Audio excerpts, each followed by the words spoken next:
Psaume 91. Celui qui demeure sous l'abri du Très-Haut repose à l'ombre du Tout-Puissant. Je dis à l'Éternel, mon refuge et ma forteresse, mon Dieu en qui je me confie. Car c'est lui qui te délivre du filet de l'oiseleur, de la peste et de ses ravages. Il te couvrira de ses plumes, et tu trouveras un refuge sous ses ailes. Sa fidélité est un bouclier et une cuirasse. Tu ne craindras ni les terreurs de la nuit, ni la flèche qui vole de jour, ni la peste qui marche dans les ténèbres, ni la contagion qui frappe en plein midi. Que 1000 tombent à ton côté et 10 000 à ta droite, tu ne seras pas atteint.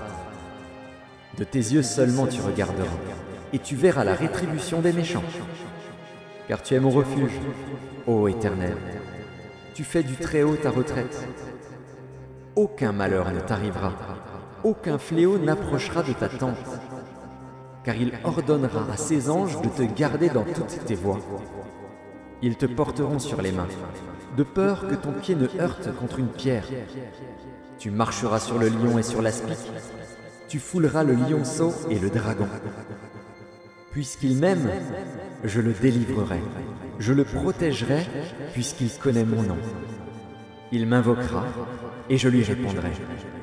Je serai avec lui dans la détresse, je le délivrerai et je le glorifierai. Je le rassasierai de longs jours, et je lui ferai voir mon salut. Psaume 121. Cantique des degrés. Je lève mes yeux vers les montagnes. D'où me viendra le secours? Le secours me vient de l'Éternel, qui a fait les cieux et la terre. Il ne permettra point que ton pied chancelle. Celui qui te garde ne sommeillera point. Voici, il ne sommeille ni ne dort, celui qui garde Israël. L'Éternel est celui qui te garde. L'Éternel est ton ombre à ta main droite. Pendant le jour, le soleil ne te frappera point, ni la lune pendant la nuit. L'Éternel te gardera de tout mal. Il gardera ton âme. L'Éternel gardera ton départ et ton arrivée, dès maintenant et à jamais. Psaume 127. Cantique des degrés, de Salomon. Si l'Éternel ne bâtit la maison, ceux qui la bâtissent travaillent en vain. Si l'Éternel ne garde la ville, celui qui la garde veille en vain. En vain vous levez-vous le matin, vous couchez-vous tard, et mangez-vous le pain de douleur. Il en donne autant à ses bien-aimés pendant leur sommeil. Voici, des fils sont un héritage de l'Éternel, le fruit des entrailles est une récompense. Comme les flèches dans la main d'un guerrier, ainsi sont les fils de la jeunesse. Heureux l'homme qui en a rempli son carquois. Ils ne seront pas confus quand ils parleront avec des ennemis à la porte. Ésaïe, chapitre 26. En ce jour, on chantera ce cantique dans le pays de Juda. Nous avons une ville forte, il nous donne le salut pour muraille et pour rempart. Ouvrez les portes, laissez entrer la nation juste et fidèle. À celui qui est ferme dans ses sentiments, tu assures la paix, parce qu'il se confie en toi. Confiez-vous en l'Éternel à perpétuité, car l'Éternel est le rocher des siècles. Il a renversé ceux qui habitaient les hauteurs, il a abaissé la ville superbe, il l'a abaissée jusqu'à terre, il lui a fait toucher la poussière. Elle est foulée aux pieds des pauvres, sous les pas des misérables. Le chemin du juste est la droiture. Toi qui es juste, tu aplanis le sentier du juste. Aussi nous t'attendons, ô Éternel, sur la voie de tes jugements. Notre âme soupire après ton nom et après ton souvenir. Mon âme te désire pendant la nuit, et mon esprit te cherche au-dedans de moi. Car, lorsque tes jugements s'exercent sur la terre, les habitants du monde apprennent la justice. Si l'on fait grâce aux méchants, il n'apprend pas la justice. Il se livre au mal dans le pays de la droiture, et il n'a point égard à la majesté de Dieu. Éternel, ta main est puissante. Ils ne l'aperçoivent pas. Ils verront ton zèle pour le peuple, et ils en seront confus. Le feu consumera tes ennemis. Éternel, tu nous donnes la paix, car tout ce que nous faisons, c'est toi qui l'accomplis pour nous. Éternel, notre Dieu, d'autres maîtres que toi ont dominé sur nous, mais c'est grâce à toi seul que nous invoquons ton nom. Ceux qui sont morts ne revivront pas, des ombres ne se relèveront pas, car tu les as châtiés, tu les as anéantis, et tu en as détruit tout souvenir.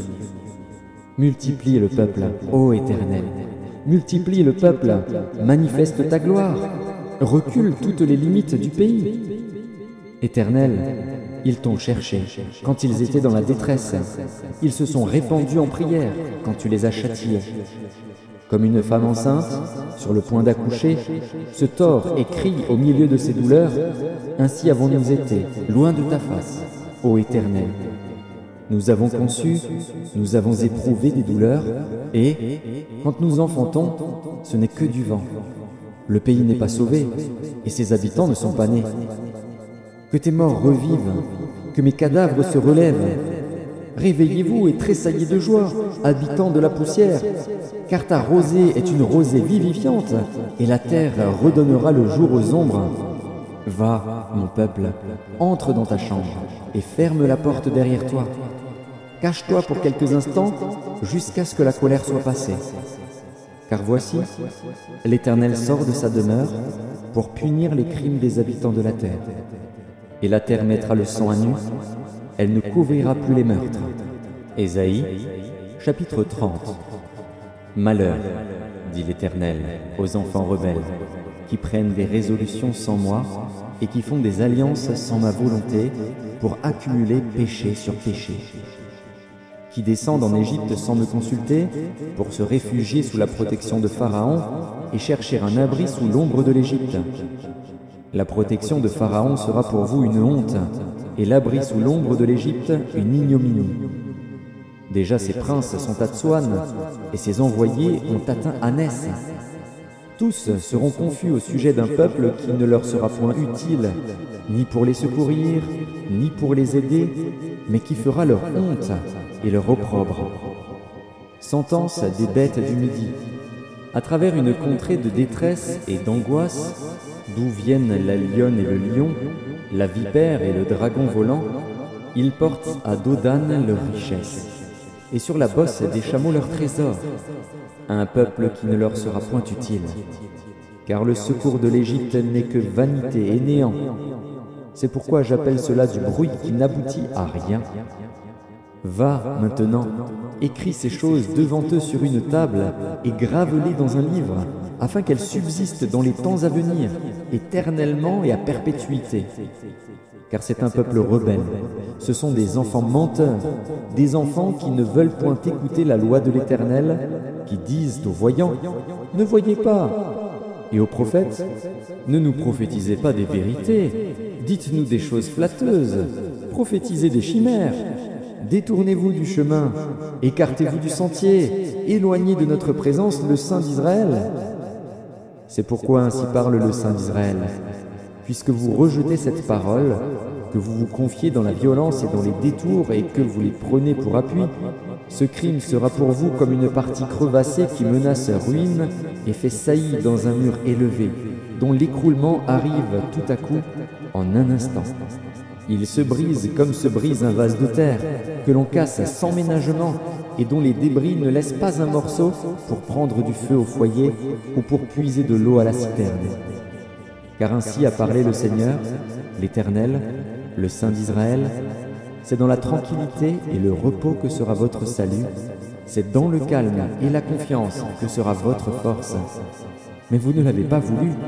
Vous avez dit, « Non, nous prendrons la course à cheval. » C'est pourquoi vous fuirez à la course. Nous monterons des coursiers légers. C'est pourquoi ceux qui vous poursuivront seront légers. 1000 fuiront à la menace d'un seul, et, à la menace de 5, vous fuirez, jusqu'à ce que vous restiez comme un signal au sommet de la montagne, comme un étendard sur la colline. Cependant l'Éternel désire vous faire grâce, et il se lèvera pour vous faire miséricorde. Car l'Éternel est un Dieu juste. Heureux tous ceux qui espèrent en lui. Oui, peuple de Sion, habitant de Jérusalem, tu ne pleureras plus. Il te fera grâce, dont tu crieras. Dès qu'il aura entendu, il t'exaucera. Le Seigneur vous donnera du pain dans l'angoisse et de l'eau dans la détresse. Ceux qui t'instruisent ne se cacheront plus, mais tes yeux verront ceux qui t'instruisent. Tes oreilles entendront derrière toi la voix qui dira « Voici le chemin, marchez-y. » Car vous iriez à droite ou vous iriez à gauche. Vous tiendrez pour souiller l'argent qui recouvre vos idoles et l'or dont elles sont revêtues. Tu en disperseras les débris comme une impureté. « Hors d'ici !» leur diras-tu. Alors il répandra la pluie sur la semence que tu auras mise en terre, et le pain que produira la terre sera savoureux et nourrissant. En ce même temps, les troupeaux paîtront dans de vastes pâturages. Les bœufs et les ânes qui labourent la terre mangeront un fourrage salé qu'on aura vanné avec la pelle et le vagne. Sur toute haute montagne et sur toute colline élevée, il y aura des ruisseaux, des courants d'eau, au jour du grand carnage, à la chute des tours. La lumière de la lune sera comme la lumière du soleil, et la lumière du soleil sera 7 fois plus grande, comme la lumière de 7 jours, lorsque l'Éternel bandera la blessure de son peuple et qu'il guérira la plaie de ses coups. Voici, le nom de l'Éternel vient de loin. Sa colère est ardente, c'est un violent incendie. Ses lèvres sont pleines de fureur, et sa langue est comme un feu dévorant. Son souffle est comme un torrent débordé qui atteint jusqu'au cou, pour cribler les nations avec le crible de la destruction, et comme un mors trompeur entre les mâchoires des peuples. Vous chanterez comme la nuit où l'on célèbre la fête. Vous aurez le cœur joyeux comme celui qui marche au son de la flûte pour aller à la montagne de l'Éternel, vers le rocher d'Israël. Et l'Éternel fera retentir sa voix majestueuse. Il montrera son bras prêt à frapper, dans l'ardeur de sa colère, au milieu de la flamme d'un feu dévorant, de l'inondation, de la tempête et des pierres de grêle. À la voix de l'Éternel, l'Assyrien tremblera. L'Éternel le frappera de sa verge. À chaque coup de la verge qui lui est destinée et que l'Éternel fera tomber sur lui, on entendra les tambourins et les harpes. L'Éternel combattra contre lui à main levée. Depuis longtemps, un bûcher est préparé. Il est préparé pour le roi, il est profond, il est vaste. Son bûcher, c'est du feu et du bois en abondance. Le souffle de l'Éternel l'enflamme, comme un torrent de soufre. Ésaïe, chapitre 32. Alors le roi régnera selon la justice, et les princes gouverneront avec droiture. Chacun sera comme un abri contre le vent et un refuge contre la tempête, comme des courants d'eau dans un lieu desséché, comme l'ombre d'un grand rocher dans une terre altérée. Les yeux de ceux qui voient ne seront plus bouchés, et les oreilles de ceux qui entendent seront attentives. Le cœur des hommes légers sera intelligent pour comprendre, et la langue de ceux qui balbutient parlera vite et nettement. On ne donnera plus à l'insensé le nom de noble, ni au fourbe celui de magnanime. Car l'insensé profère des folies, et son cœur s'adonne au mal pour commettre l'impiété et dire des faussetés contre l'Éternel, pour laisser à vide l'âme de celui qui a faim et enlever le breuvage de celui qui a soif. Les armes du fourbe sont pernicieuses. Ils forment de coupables desseins pour perdre les malheureux par des paroles mensongères, même quand la cause du pauvre est juste. Mais celui qui est noble forme de nobles desseins, et il persévère dans ses nobles desseins. Femmes insouciantes, levez-vous, écoutez ma voix. Filles indolentes, prêtez l'oreille à ma parole. Dans 1 an et quelques jours, vous tremblerez, indolentes, car c'en est fait de la vendange. La récolte n'arrivera pas. Soyez dans l'effroi, insouciantes, tremblez, indolentes. Déshabillez-vous, mettez-vous à nu et saignez vos reins. On se frappe le sein au souvenir de la beauté des champs et de la fécondité des vignes.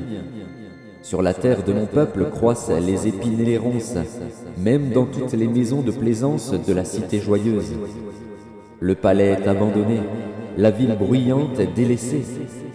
La colline et la tour serviront à jamais de caverne. Les ânes sauvages y joueront, les troupeaux y paîtront, jusqu'à ce que l'Esprit soit répandu d'en haut sur nous, et que le désert se change en verger, et que le verger soit considéré comme une forêt. Alors la droiture habitera dans le désert, et la justice aura sa demeure dans le verger. L'œuvre de la justice sera la paix, et le fruit de la justice le repos et la sécurité pour toujours. Mon peuple demeurera dans le séjour de la paix, dans des habitations sûres, dans des asiles tranquilles. Mais la forêt sera précipitée sous la grêle, et la ville profondément abaissée. Heureux vous qui partout semez le long des eaux, et qui laissez sans entrave le pied du bœuf et de l'âne. Ésaïe, chapitre 42. Voici mon serviteur, que je soutiendrai, mon élu, en qui mon âme prend plaisir. J'ai mis mon esprit sur lui. Il annoncera la justice aux nations. Il ne criera point, il n'élèvera point la voix, et ne la fera point entendre dans les rues. Il ne brisera point le roseau cassé, et il n'éteindra point la mèche qui brûle encore. Il annoncera la justice selon la vérité. Il ne se découragera point et ne se relâchera point, jusqu'à ce qu'il ait établi la justice sur la terre, et que les îles espèrent en sa loi. Ainsi parle Dieu, l'Éternel, qui a créé les cieux et qui les a déployés, qui a étendu la terre et ses productions, qui a donné la respiration à ceux qui la peuplent et le souffle à ceux qui y marchent. Moi, l'Éternel, je t'ai appelé pour le salut, et je te prendrai par la main. Je te garderai, et je t'établirai pour traiter alliance avec le peuple, pour être la lumière des nations, pour ouvrir les yeux des aveugles, pour faire sortir de prison le captif, et de leur cachot ceux qui habitent dans les ténèbres. Je suis l'Éternel, c'est là mon nom, et je ne donnerai pas ma gloire à un autre, ni mon honneur aux idoles. Voici, les premières choses se sont accomplies, et je vous en annonce de nouvelles. Avant qu'elles arrivent, je vous les prédis. Chantez à l'Éternel un cantique nouveau. Chantez ses louanges aux extrémités de la terre. Vous qui voguez sur la mer et vous qui la peuplez, îles et habitants des îles. Que le désert et ses villes élèvent la voix. Que les villages occupés par Kédar élèvent la voix. Que les habitants des rochers tressaillent d'allégresse. Que du sommet des montagnes retentissent des cris de joie. Qu'on rende gloire à l'Éternel, et que dans les îles on publie ses louanges. L'Éternel s'avance comme un héros, il excite son ardeur comme un homme de guerre. Il élève la voix, il jette des cris, il manifeste sa force contre ses ennemis. J'ai longtemps gardé le silence, je me suis tu, je me suis contenu. Je crierai comme une femme en travail, je serai haletant et je soufflerai tout à la fois. Je ravagerai montagnes et collines, et j'en dessécherai toute la verdure. Je changerai les fleuves en terre ferme, et je mettrai les étangs à sec. Je ferai marcher les aveugles sur un chemin qu'ils ne connaissent pas, je les conduirai par des sentiers qu'ils ignorent. Je changerai devant eux les ténèbres en lumière, et les endroits tortueux en plaine. Voilà ce que je ferai, et je ne les abandonnerai point. Ils reculeront, ils seront confus, ceux qui se confient aux idoles taillées, ceux qui disent aux idoles de fonte, « Vous êtes nos dieux !» Sourds, écoutez, aveugles, regardez et voyez. Qui est aveugle, sinon mon serviteur, et sourd comme mon messager que j'envoie? Qui est aveugle comme l'ami de Dieu, aveugle comme le serviteur de l'Éternel? Tu as vu beaucoup de choses, mais tu n'y as point pris garde. On a ouvert les oreilles, mais on n'a point entendu. L'Éternel a voulu, pour le bonheur d'Israël, publier une loi grande et magnifique. Et c'est un peuple pillé et dépouillé. On les a tous enchaînés dans des cavernes, plongés dans des cachots. Ils ont été mis au pillage, et personne qui les délivre. Dépouillés, et personne qui dise « Restitue ». Qui parmi vous prêtera l'oreille à ces choses? Qui voudra s'y rendre attentif et écouter à l'avenir? Qui a livré Jacob au pillage et Israël au pillard? N'est-ce pas l'Éternel? Nous avons péché contre lui. Ils n'ont point voulu marcher dans ses voies et ils n'ont point écouté sa loi. Aussi a-t-il versé sur Israël l'ardeur de sa colère et la violence de la guerre. La guerre l'a embrasé de toutes parts et il n'a point compris. Elle l'a consumé, et il n'y a point pris garde. Matthieu, chapitre 11. Lorsque Jésus eut achevé de donner ses instructions à ses 12 disciples, il partit de là pour enseigner et prêcher dans les villes du pays. Jean, ayant entendu parler dans sa prison des œuvres du Christ, lui fit dire par ses disciples: Es-tu celui qui doit venir, ou devons-nous en attendre un autre? Jésus leur répondit: Allez rapporter à Jean ce que vous entendez, ce que vous voyez. Les aveugles voient, les boiteux marchent, les lépreux sont purifiés, les sourds entendent, les morts ressuscitent, et la bonne nouvelle est annoncée aux pauvres. Heureux celui pour qui je ne serai pas une occasion de chute. Comme il s'en allait, Jésus se mit à dire à la foule au sujet de Jean: Qu'êtes-vous allé voir au désert? Un roseau agité par le vent? Mais qu'êtes-vous allé voir? Un homme vêtu d'habits précieux? Voici, ceux qui portent des habits précieux sont dans les maisons des rois. Qu'êtes-vous donc allé voir? Un prophète? Oui, vous dis-je, et plus qu'un prophète. Car c'est celui dont il est écrit: Voici, j'envoie mon messager devant ta face pour préparer ton chemin devant toi. Je vous le dis en vérité, parmi ceux qui sont nés de femmes, il n'en a point paru de plus grand que Jean-Baptiste. Cependant, le plus petit dans le royaume des cieux est plus grand que lui. Depuis le temps de Jean-Baptiste jusqu'à présent, le royaume des cieux est forcé, et ce sont les violents qui s'en emparent. Car tous les prophètes et la loi ont prophétisé jusqu'à Jean. Et, si vous voulez le comprendre, c'est lui qui est l'Élie qui devait venir. Que celui qui a des oreilles pour entendre, entende. À qui comparerai-je cette génération? Elle ressemble à des enfants assis dans des places publiques qui, s'adressant à d'autres enfants, disent: Nous vous avons joué de la flûte, et vous n'avez pas dansé. Nous avons chanté des complaintes, et vous ne vous êtes pas lamentés. Car Jean est venu ne mangeant ni ne buvant, et ils disent: Il a un démon. Le Fils de l'homme est venu mangeant et buvant, et ils disent: C'est un mangeur et un buveur, un ami des publicains et des gens de mauvaise vie.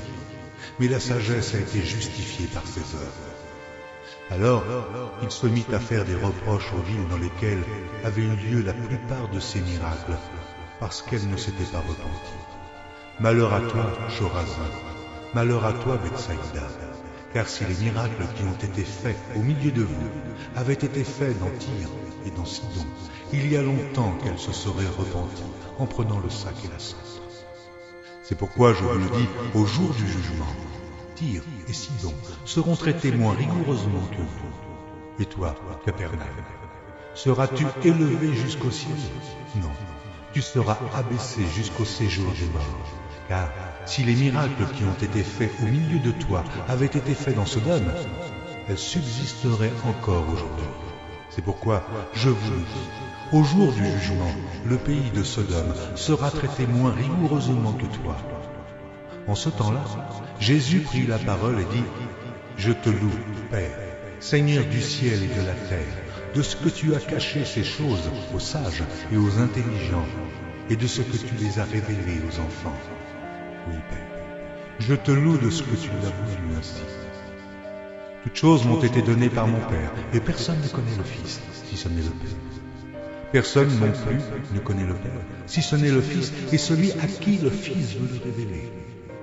Venez à moi, vous tous qui êtes fatigués et chargés, et je vous donnerai du repos. Prenez mon joug et recevez mes instructions, car je suis doux et humble de cœur, et vous trouverez du repos pour vos âmes, car mon joug est doux et mon fardeau léger. Actes des Apôtres, chapitre 2. Le jour de la Pentecôte, ils étaient tous ensemble dans le même lieu. Tout à coup, il vint du ciel un bruit comme celui d'un vent impétueux, et il remplit toute la maison où ils étaient assis. Des langues, semblables à des langues de feu, leur apparurent, séparées les unes des autres, et se posèrent sur chacun d'eux. Et ils furent tous remplis du Saint-Esprit, et se mirent à parler en d'autres langues, selon que l'Esprit leur donnait de s'exprimer. Or, il y avait en ces jours à Jérusalem des Juifs, hommes pieux, de toutes les nations qui sont sous le ciel. Au bruit qui eut lieu, la multitude accourut, et elle fut confondue parce que chacun les entendait parler sa propre langue. Ils étaient tous dans l'étonnement et la surprise, et ils se disaient les uns aux autres, « Voici ces gens qui parlent, ne sont-ils pas tous galiléens? Et comment les entendons-nous dans notre propre langue, à chacun, dans notre langue maternelle? Partès, Médès, Élamite, ceux qui habitent la Mésopotamie, la Judée, la Cappadoce, le Pont, l'Asie, la Phrygie, la Pamphylie, l'Égypte, le territoire de la Libye voisine, de Cyrène, et ceux qui sont venus de Rome, juifs et prosélytes, crétois et arabes, comment les entendons-nous parler dans nos langues des merveilles de Dieu? Ils étaient tous dans l'étonnement et, ne sachant que penser, ils se disaient les uns aux autres, « Que veut dire ceci ?» Mais d'autres se moquaient et disaient, « Ils sont pleins de vin doux. » Alors Pierre, se présentant avec les 11, éleva la voix et leur parla en ces termes. « Hommes juifs, et vous tous qui séjournez à Jérusalem, sachez ceci, et prêtez l'oreille à mes paroles. Ces gens ne sont pas ivres, comme vous le supposez, car c'est la 3e heure du jour. Mais c'est ici ce qui a été dit par le prophète Joël. Dans les derniers jours, dit Dieu, je répandrai de mon esprit sur toute chair. Vos fils et vos filles prophétiseront. Vos jeunes gens auront des visions, et vos vieillards auront des songes. Oui, sur mes serviteurs et sur mes servantes, dans ces jours-là, je répandrai de mon esprit, et ils prophétiseront. Je ferai paraître des prodiges en haut dans le ciel, et des miracles en bas sur la terre, du sang, du feu, et une vapeur de fumée. Le soleil se changera en ténèbres, et la lune en sang, avant l'arrivée du jour du Seigneur, de ce jour grand et glorieux. Alors, quiconque invoquera le nom du Seigneur sera sauvé. Hommes israélites, écoutez ces paroles. Jésus de Nazareth, cet homme à qui Dieu a rendu témoignage devant vous par les miracles, les prodiges et les signes qu'il a opérés par lui au milieu de vous, comme vous le savez vous-même, cet homme, livré selon le dessein arrêté et selon la prescience de Dieu, vous l'avez crucifié. Vous l'avez fait mourir par la main des impies. Dieu l'a ressuscité en le délivrant des liens de la mort, parce qu'il n'était pas possible qu'il fût retenu par elle. Car David dit de lui, « Je voyais constamment le Seigneur devant moi, parce qu'il est à ma droite, afin que je ne sois point ébranlé. Aussi, mon cœur est dans la joie, et ma langue dans l'allégresse. Et même ma chair reposera avec espérance, car tu n'abandonneras pas mon âme dans le séjour des morts, et tu ne permettras pas que ton sein voie la corruption. Tu m'as fait connaître les sentiers de la vie, tu me rempliras de joie par ta présence. » Homme frère, qu'il me soit permis de vous dire librement au sujet du patriarche David qu'il est mort, qu'il a été enseveli et que son sépulcre existe encore aujourd'hui parmi nous. Comme il était prophète et qu'il savait que Dieu lui avait promis avec serment de faire asseoir un de ses descendants sur son trône, c'est la résurrection du Christ qu'il a prévue et annoncée en disant qu'il ne serait pas abandonné dans le séjour des morts et que sa chair ne verrait pas la corruption. C'est ce Jésus que Dieu a ressuscité. Nous en sommes tous témoins. Élevé par la droite de Dieu, il a reçu du Père le Saint-Esprit qui avait été promis, et il l'a répandu, comme vous le voyez et l'entendez.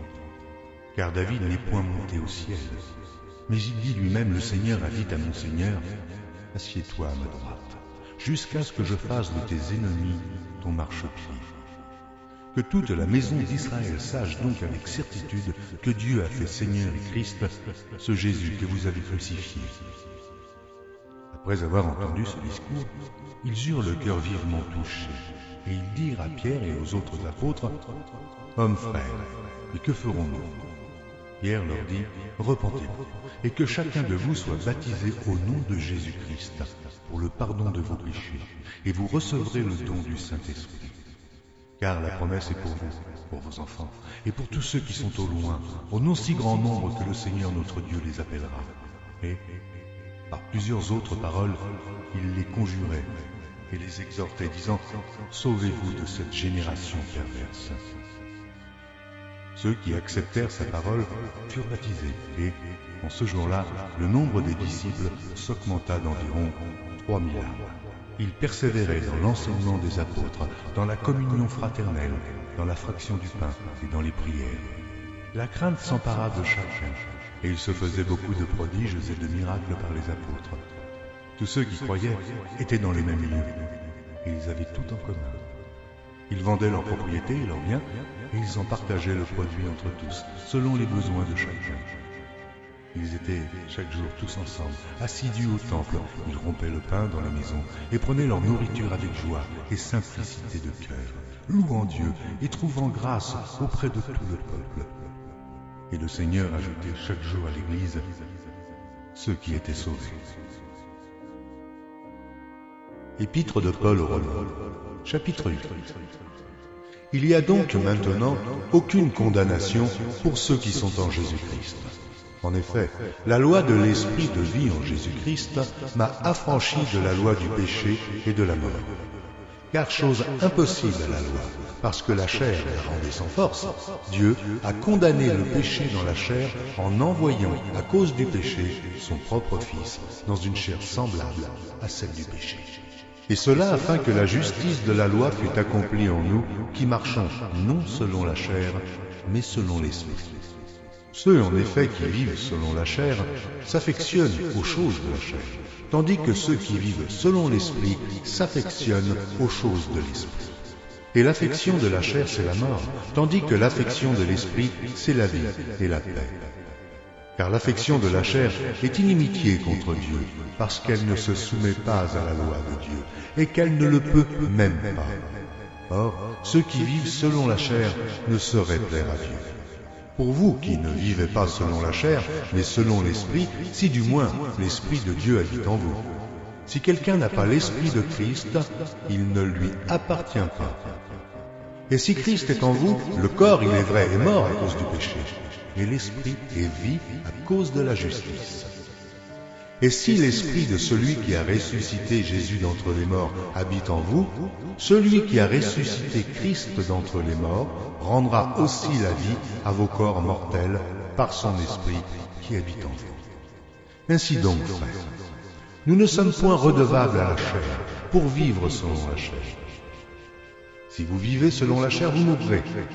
Mais si par l'Esprit vous faites mourir les actions du corps, vous vivrez. Car tous ceux qui sont conduits par l'Esprit de Dieu sont fils de Dieu. Et vous n'avez point reçu un esprit de servitude pour être encore dans la crainte, mais vous avez reçu un esprit d'adoption par lequel nous crions « Abba, Père ».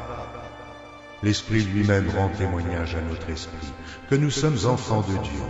Or, si nous sommes enfants, nous sommes aussi héritiers, héritiers de Dieu et co-héritiers de Christ, si toutefois nous souffrons avec lui, afin d'être glorifiés avec lui. J'estime que les souffrances du temps présent ne sauraient être comparées à la gloire à venir, qui sera révélée pour nous. Aussi la création attend-elle avec un ardent désir la révélation des fils de Dieu. Car la création a été soumise à la vanité, non de son gré, mais à cause de celui qui l'y a soumise, avec l'espérance qu'elle aussi sera affranchie de la servitude, de la corruption, pour avoir part à la liberté de la gloire des enfants de Dieu. Or, nous savons que jusqu'à ce jour, la création tout entière soupire et souffre les douleurs de l'enfantement. Et ce n'est pas elle seulement, mais nous aussi, qui avons les prémices de l'Esprit. Nous aussi, nous soupirons en nous-mêmes en attendant l'adoption, la rédemption de notre corps. Car c'est en espérance que nous sommes sauvés. Or, l'espérance qu'on voit n'est plus espérance. Ce qu'on voit, peut-on l'espérer encore? Mais si nous espérons ce que nous ne voyons pas, nous l'attendons avec persévérance. De même aussi, l'Esprit nous aide dans notre faiblesse, car nous ne savons pas ce qu'il nous convient de demander dans nos prières. Mais l'Esprit lui-même intercède par des soupirs inexprimables. Et celui qui sonde les cœurs connaît quelle est la pensée de l'Esprit, parce que c'est selon Dieu qu'il intercède en faveur des saints. Nous savons du reste que toute chose concourt au bien de ceux qui aiment Dieu, de ceux qui sont appelés selon son dessein. Car ceux qu'il a connus d'avance, il les a aussi prédestinés à être semblables à l'image de son Fils, afin que son Fils fût le premier-né entre plusieurs frères. Et ceux qu'il a prédestinés, il les a aussi appelés. Et ceux qu'il a appelés, il les a aussi justifiés. Et ceux qu'il a justifiés, il les a aussi glorifiés. Que dirons-nous donc à l'égard de ces choses?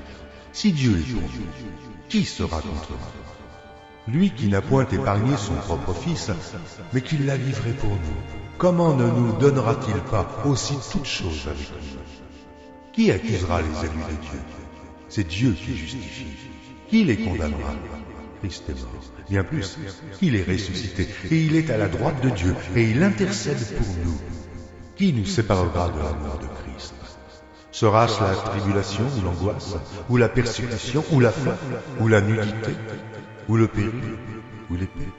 Selon qu'il est écrit, c'est à cause de toi qu'on nous met à mort tout le jour, qu'on nous regarde comme des brebis destinées à la boucherie.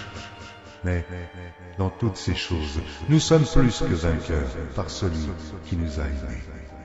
Car j'ai l'assurance que ni la mort, ni la vie, ni les anges, ni les dominations, ni les choses présentes, ni les choses à venir, ni les puissances, ni la hauteur, ni la profondeur, ni aucune autre créature ne pourra nous séparer de l'amour de Dieu manifesté en Jésus-Christ, notre Seigneur. Première épître de Paul aux Corinthiens, chapitre 4. Ainsi qu'on nous regarde comme des serviteurs de Christ et des dispensateurs des mystères de Dieu. Du reste, ce qu'on demande des dispensateurs, c'est que chacun soit trouvé fidèle. Pour moi, il m'importe peu d'être jugé par vous ou par un tribunal humain. Je ne me juge pas non plus moi-même, car je ne me sens coupable de rien. Mais ce n'est pas pour cela que je suis justifié. Celui qui me juge, c'est le Seigneur. C'est pourquoi ne jugez de rien avant le temps, jusqu'à ce que vienne le Seigneur, qui mettra en lumière ce qui est caché dans les ténèbres, et qui manifestera les desseins des cœurs. Alors, chacun recevra de Dieu la louange qui lui sera due. C'est à cause de vous, frères, que j'ai fait de ces choses une implication à ma personne et à celle d'Apollos, afin que vous appreniez, en nos personnes, à ne pas aller au-delà de ce qui est écrit, et que nul de vous ne conçoive de l'orgueil en faveur de l'un contre l'autre. Car qui est-ce qui te distingue? Qu'as-tu que tu n'aies reçu? Et si tu l'as reçu, pourquoi te glorifies-tu comme si tu ne l'avais pas reçu? Déjà, vous êtes rassasiés. Déjà, vous êtes riches. Sans nous, vous avez commencé à régner. Et puissiez-vous régner en effet, afin que nous aussi, nous régnions avec vous. Car Dieu, ce me semble, a fait de nous, apôtres, les derniers des hommes, des condamnés à mort en quelque sorte, puisque nous avons été en spectacle au monde, aux anges et aux hommes. Nous sommes fous à cause de Christ, mais vous êtes sages en Christ. Nous sommes faibles, mais vous êtes forts. Vous êtes honorés, mais nous sommes méprisés. Jusqu'à cette heure, nous souffrons la faim, la soif, la nudité. Nous sommes maltraités, errants, ça et là. Nous nous fatiguons à travailler de nos propres mains. Injuriés, nous bénissons. Persécutés, nous supportons. Calomniés, nous parlons avec bonté. Nous sommes devenus les balayures du monde, le rebut de tous, jusqu'à maintenant. Ce n'est pas pour vous faire honte que j'écris ces choses, mais je vous avertis, comme mes enfants bien-aimés. Car quand vous auriez 10 000 maîtres en Christ, vous n'avez cependant pas plusieurs pères, puisque c'est moi qui vous ai engendré en Jésus-Christ par l'Évangile. Je vous en conjure donc, soyez mes imitateurs. Pour cela, je vous ai envoyé Timothée, qui est mon enfant bien-aimé et fidèle dans le Seigneur. Il vous rappellera quelles sont mes voies en Christ, quelle est la manière dont j'enseigne partout, dans toutes les églises. Quelques-uns se sont enflés d'orgueil, comme si je ne devais pas aller chez vous. J'irai bientôt chez vous, si c'est la volonté du Seigneur, et je connaîtrai, non les paroles, mais la puissance de ceux qui se sont enflés.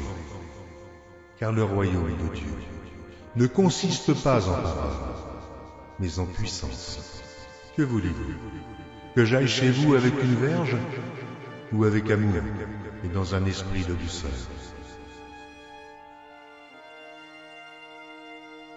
Épître de Paul aux Philippiens, chapitre 4. C'est pourquoi, mes bien-aimés et très chers frères, qui êtes ma joie et ma couronne, demeurez ainsi fermes dans le Seigneur, mes bien-aimés. J'exhorte Évodie et j'exhorte Syntyche à être d'un même sentiment dans le Seigneur. Et toi aussi, fidèle collègue, oui, je te prie de les aider, elles qui ont combattu pour l'Évangile avec moi et avec Clément et mes autres compagnons d'œuvre, dont les noms sont dans le livre de vie. Réjouissez-vous toujours dans le Seigneur, je le répète, réjouissez-vous. Que votre douceur soit connue de tous les hommes. Le Seigneur est proche. Ne vous inquiétez de rien, mais en toute chose, faites connaître vos besoins à Dieu par des prières et des supplications avec des actions de grâce. Et la paix de Dieu qui surpasse toute intelligence gardera vos cœurs et vos pensées en Jésus-Christ. Au reste, frères, que tout ce qui est vrai, tout ce qui est honorable, tout ce qui est juste, tout ce qui est pur, tout ce qui est aimable, tout ce qui mérite l'approbation, ce qui est vertueux et digne de louange, soit l'objet de vos pensées. Ce que vous avez appris, reçu et entendu de moi, et ce que vous avez vu en moi, pratiquez-le. Et le Dieu de paix sera avec vous. J'ai éprouvé une grande joie dans le Seigneur, de ce que vous avez pu enfin renouveler l'expression de vos sentiments pour moi. Vous y pensiez bien, mais l'occasion vous manquait. Ce n'est pas en vue de mes besoins que je dis cela, car j'ai appris à être content de l'état où je me trouve. Je sais vivre dans l'humiliation, et je sais vivre dans l'abondance. En tout et partout, j'ai appris à être rassasié et à avoir faim, à être dans l'abondance et à être dans la disette. Je puis tout par celui qui me fortifie. Cependant, vous avez bien fait de prendre part à ma détresse. Vous le savez vous-même, Philippiens. Au commencement de la prédication de l'Évangile, lorsque je partis de la Macédoine, aucune église n'entra en compte avec moi pour ce qu'elle donnait et recevait. Vous fûtes les seuls à le faire, car vous m'envoyâtes déjà à Thessalonique et à 2 reprises de quoi pourvoir à mes besoins. Ce n'est pas que je recherche l'autre, mais je recherche le fruit qui abonde pour votre compte. J'ai tout reçu et je suis dans l'abondance. J'ai été comblé de bien en recevant par Épaphrodite ce qui vient de vous, comme un parfum de bonne odeur, un sacrifice que Dieu accepte et qui lui est agréable. Et mon Dieu pourvoira à tous vos besoins selon sa richesse, avec gloire en Jésus-Christ. À notre Dieu et Père soit la gloire au siècle des siècles. Amen. Saluez tous les saints en Jésus-Christ. Les frères qui sont avec moi vous saluent. Tous les saints vous saluent, et principalement ceux de la maison de César. Que la grâce du Seigneur Jésus-Christ soit avec votre esprit.